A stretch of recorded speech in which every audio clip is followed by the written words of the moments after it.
Hello biologists, we're going to talk about proteins. That's 2.19, and proteins are what does the work of the cell. It's what you're made of. Protein is what many structures and organisms are made of. Your hair is made out of keratin, your fingernails are made out of keratin. That's an important protein in the structure of plants and animals. Collagen is another important protein. It's what keeps your nose flexible and your ears flexible, and is also in your eyeballs. By mass, you're 25 to 35% collagen. Notice the structure of the collagen protein here is a long, skinny protein that's very good at being flexible. So that structure of the protein relates to its function. The hemoglobin protein helps you breathe by carrying oxygen in your blood. You can see the iron atoms here that bond with oxygen and carry oxygen within your blood. So hemoglobin is another important protein. Insulin is a protein that regulates blood sugar. If you know a diabetic, this is the insulin that they inject to help them manage their blood sugar and maintain homeostasis with blood sugar. And insulin is another important protein in your body. Proteins are made out of basic building blocks called amino acids. There are 21 different amino acids, and they snap together or bond, chemically bond, just like the beads in a chain. So you can make lots of different beautiful proteins because you have lots of different beads to work with. They also have side chains, which we'll talk about, or functional groups, which we'll talk about in a moment. Let's talk about what's the same for every amino acid. Each end of the amino acid here bonds with another amino acid. So the ends basically stay the same, just like the ends of the pop beads. They all have a part that sticks out and a part that goes in, and that's the same with the amino acids. They all have a carboxyl group, which is this carbon and two oxygens with this hydrogen. So there's a carboxyl group that always stays the same. And the amino group, the nitrogen end, always stays the same as well. So the amino group and the carboxyl group always stay the same in the amino acids. What's different in each of the amino acids is the functional group, the R, and this is different for each amino acid. The R is for the functional group, and we'll look at some different functional groups in the next couple slides. In glycine, which is the simplest amino acid, the functional group is just a couple hydrogens. You notice you've got your amino group, your carboxyl group, they're staying the same, and then what's attached to this middle carbon here is just a couple hydrogens. This is glycine, which is a very simple amino acid. This is the R.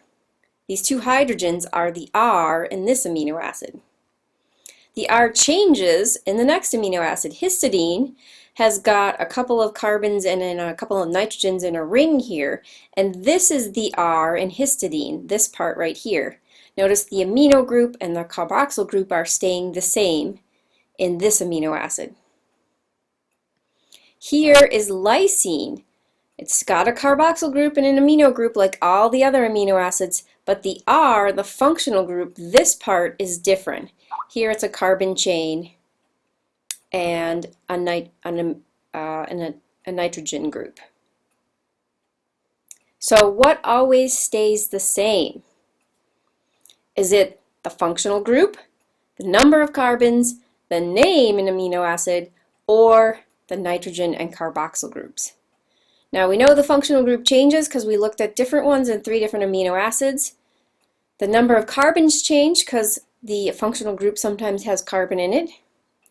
The name, there are different names for every amino acid, so D is the correct answer. Proteins form by amino acids making peptide bonds. The amino end of the amino end bonds to the carboxyl end, and amino acids just click together. There's lots of different amino acids. They click together in different ways, so you can make lots of different proteins.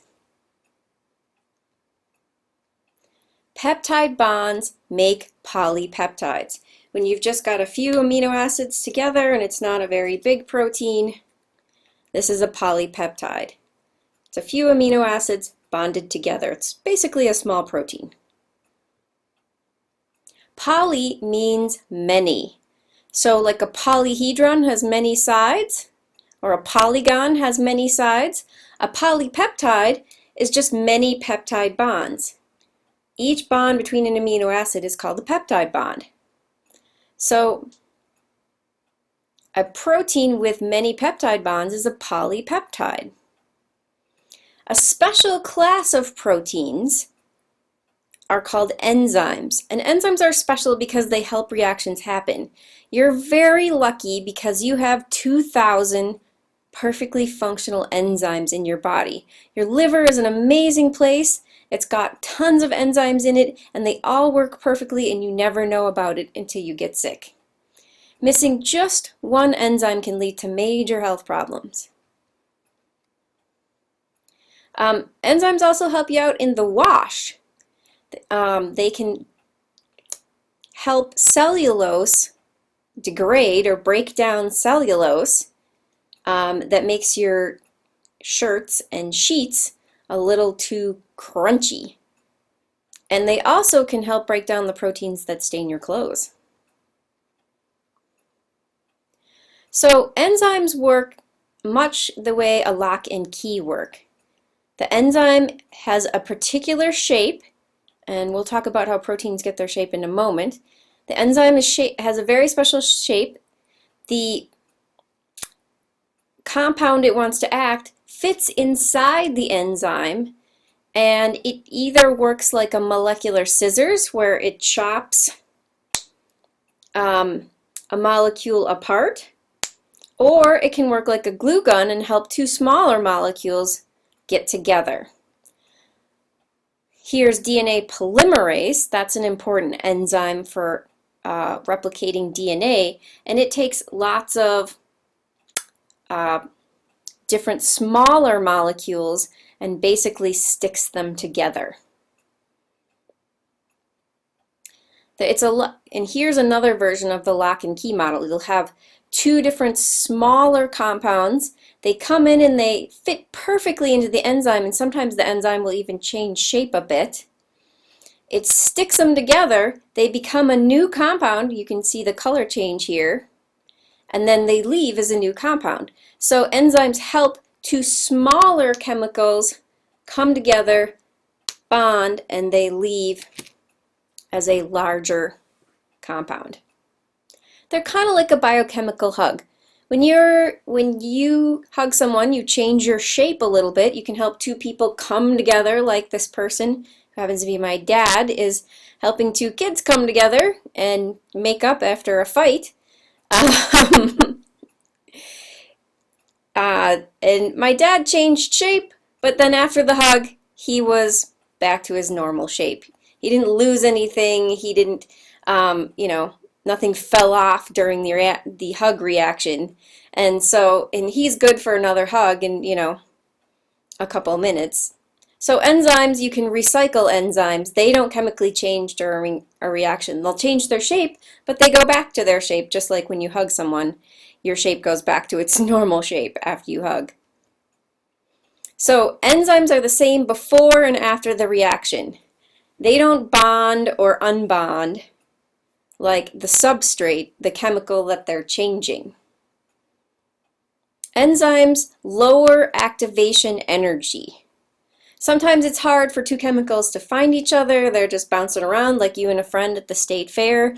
But if you call each other and you say, hey, I'll meet you at a particular place, it's easier to find each other, and you don't have to wander around and spend a lot of energy trying to find each other.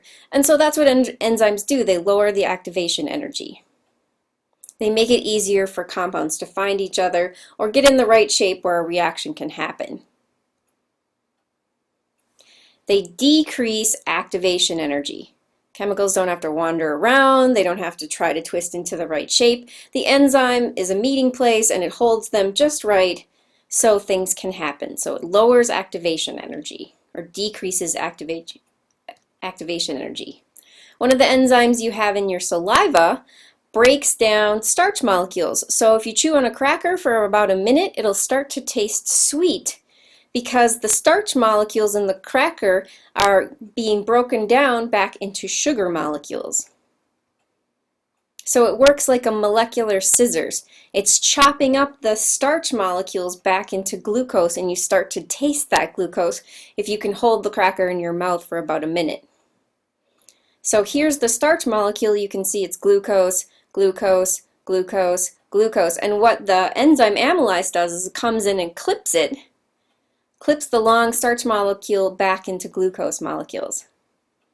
If you want to ruin an enzyme, put it in a different temperature or change the pH. Enzymes are very particular about temperature and pH. In fact, the enzyme in your stomach is especially designed to work in the very low pH of your stomach, and it won't work elsewhere in the body because the acidic conditions, the pH, is not correct. Your stomach is a very acidic environment, the rest of your body isn't. So lactase, which breaks up milk sugar, lactose, this is the enzyme lactase, only works well in your stomach because that's where it's going to encounter lactose in milk sugar. If you're lactose intolerant, you don't have this enzyme and you have to take little tablets that have that enzyme. This diagram tells you that lactose is the sugar and lactase works on it to clip it into two other sugars. Remember, this is a disaccharide. It has two sugars, and when it meets lactase, it gets clipped into two other sugars. So lactase works like a molecular scissors. Thanks for coming. Now go take quiz 2.19.